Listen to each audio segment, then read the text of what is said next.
Last night, I cut myself pretty bad. And not while working on this. No, I was chopping chives. And I guess I was not paying attention. And I came down with the knife right on my finger.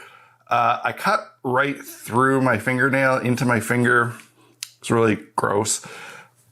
But I guess it's a good thing I hit the fingernail. Because if I'd hit anything else, it would have gone a lot deeper. Anyway, that's going to make things kind of annoying today. Before I proceed to painting this guy, I got to do a little bit of organizing. I got to find a home for all these styrene tubes and stuff. So I'm just going to quickly consolidate some wood bits that I have, because this one's basically getting empty. I don't know about you, but I find that if I have materials that are stored in a way that's easy to grab and look through, I make a lot better use of them. Organizing might not be the most interesting part of hobbying, but I definitely think it's an important one. I also find that, wow, when those were in the bag, I didn't even realize, keep dropping them. See, when those were stored just in the bag, I didn't even realize that there were these really, really thin tubes. I didn't even see them. And I only know now because I'm organizing. Okay.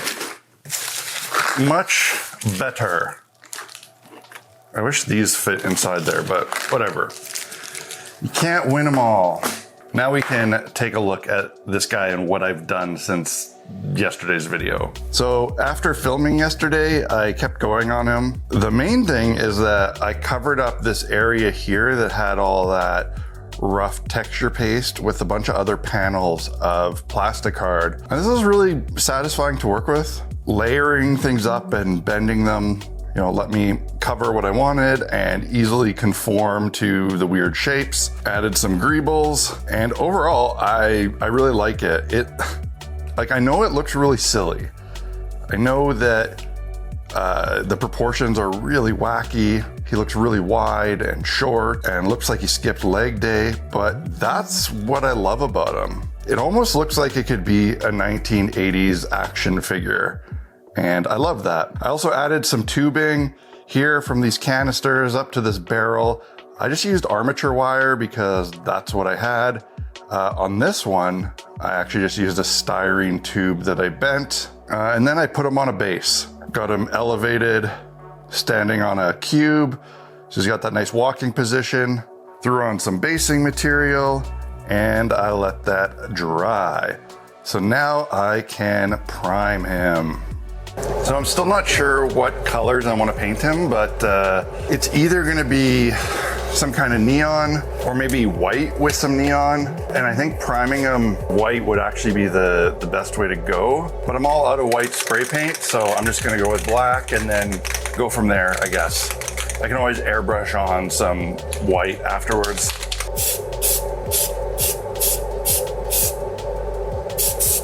Well, I was liking the way he looked just in white, but he also looks sick in black. Oh man, this is gonna be one of those things that looks good in kind of whatever color, which actually is gonna make it hard to decide how to paint this. And for any of you out there that happen to be in Canada, I highly recommend going to Canadian Tire to get your spray paint and spray primer. Premier brand. This stuff dries so fast and so flat. It is the mattest primer I've ever found, and it's cheap. Way better than stuff like Rust-Oleum or whatever you get at Home Depot. I'm still not sure how I want to go with color on this. Really torn between black and neon and white. So for now, I'll just zenithal it with white ink, and maybe that'll help me make my decision. I don't know.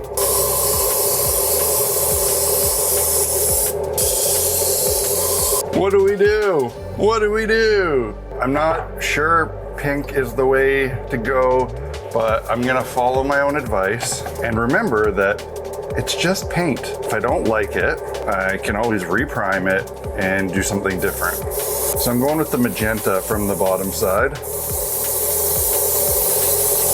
Maybe we'll just hit everything with this. I mean, that does look pretty sick. I'm gonna try some of this pink on top now. I gotta let this dry and then hit it with some white and then the neon pink. I kind of like how this looks too. My original plan was to go in with a brush and hit a bunch of details with neon green and maybe some neon yellow. And this is probably a bad idea, but I kind of want to see what it looks like if I just airbrush some of this neon greeny yellow on top. I mean, that's starting to look pretty cool. I kind of like it. You know, with the pink under yellowy green, you get a beautiful kind of orange, and it's got this really nice kind of neon sunset effect. I think I like this. I think I like this a lot.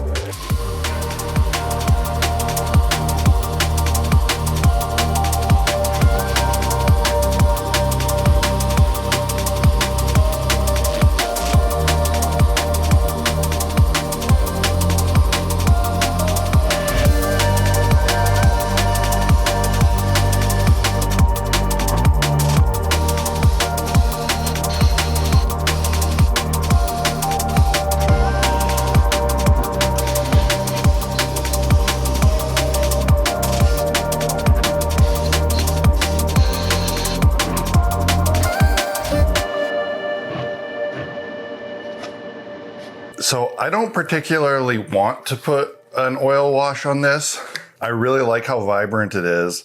And I think it would look best if I took the time to panel line it and get some really sharp black lines in all of the seams. But I'm doing an oil wash anyway because this is very shiny. One thing I don't like about using acrylic inks to paint things with is that they're very glossy. This is even after putting a matte varnish on it. And I found that no matter what matte varnish I use, things always still look shiny after using inks to paint with. The one thing I found that actually kicks that shine down is an oil wash. That's what I'm gonna do here. Plus, I mean, really a black wash probably will look pretty okay on it. And I made this wash very, very dark because I really want those strong black shadow lines. We'll see. I might end up afterwards going in and drawing them in. But if I can get the look I want by just doing this, then that's a win. Although, you know what? There is something really nice about something that's colored very, very brightly, really vibrant colors, and then all grimed up. I'm a sucker for it. Well, hopefully this dries in time for me to show you a finished shot in this video. If not, it'll be the next video.